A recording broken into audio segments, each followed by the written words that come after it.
திருத்தணியில் மதுவிலக்கு அமல் பிரிவு காவல் நிலையத்தில் காவல்துறை பற்றாக்குறை காரணமாக இரவு நேரத்தில் இழுத்து மூடப்படுகிறது.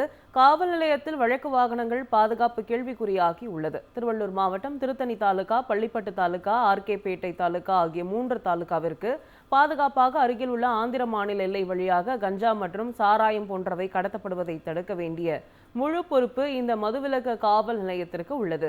இந்த காவல் நிலையத்தில் ஒரு ஆய்வாளர், உதவியாளர் மற்றும் 40 போலீசார் இருக்க வேண்டும். ஆனால் தற்பொழுது இருந்த ஒரு ஆய்வாளரும் பணியிட மாற்றம் செய்யப்பட்டுள்ளார். ஒரு ஆய்வாளர் இருந்தவர் பணியிட மாற்றம் செய்யப்பட்டுள்ளார். தற்பொழுது இந்த காவல் நிலையத்தில் ஆய்வாளர் இல்லை. மேலும் 10 போலீசார் மட்டுமே உள்ளனர். இப்படி குறைவான போலீஸை வைத்துக்கொண்டு இந்த காவல் நிலையம் இந்த 3 தாலுகாவில் 80 கிலோமீட்டர் 100 கிலோமீட்டர் சுற்றளவிற்கு பாதுகாப்பு பணிகளில் ஈடுபட வேண்டும். இதேபோல திருத்தணி தொகுதியில் வாகனங்களுக்கும் பாதுகாப்பில்லை. 3 தாலுகா பொதுமக்களுக்கும் பாதுகாப்பு இல்லை என்ற நிலை உருவாகியுள்ளது.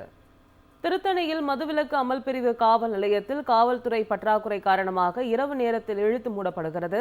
காவல் நிலையத்தில் வழக்கு வாகனங்கள் பாதுகாப்பு கேள்விக்குறியாகி உள்ளது. திருவள்ளூர் மாவட்டம் திருத்தணி தாலுகா, பள்ளிப்பட்டு தாலுகா, ஆர்கேபேட்டை தாலுகா ஆகிய 3 தாலுகாவிற்கு பாதுகாப்பாக அருகில் உள்ள ஆந்திர மாநில எல்லை வழியாக கஞ்சா மற்றும் சாராயம் போன்றவை கடத்தப்படுவதை தடுக்க வேண்டிய முழு பொறுப்பு இந்த மதுவிலக்கு காவல் நிலையத்திற்கு உள்ளது.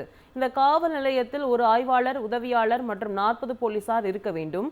ஆனால் தற்பொழுது இருந்த ஒரு ஆய்வாளரும் பணியிட மாற்றம் செய்யப்பட்டுள்ளார். ஒரு ஆய்வாளர் இருந்தவர் பணியிட மாற்றம் செய்யப்பட்டுள்ளார். தற்பொழுது இந்த காவல் நிலையத்தில் ஆய்வாளர் இல்லை. மேலும் 10 போலீசார் மட்டுமே உள்ளனர். இப்படி குறைவான போலீஸை வைத்துக்கொண்டு இந்த காவல் நிலையம் இந்த 3 தாலுகாவில் 80 கிலோமீட்டர் 100 கிலோமீட்டர் சுற்றளவிற்கு பாதுகாப்பு பணிகளில் ஈடுபட வேண்டும். இதேபோல திருத்தணி தொகுதியில் வாகனங்களுக்கும் பாதுகாப்பில்லை.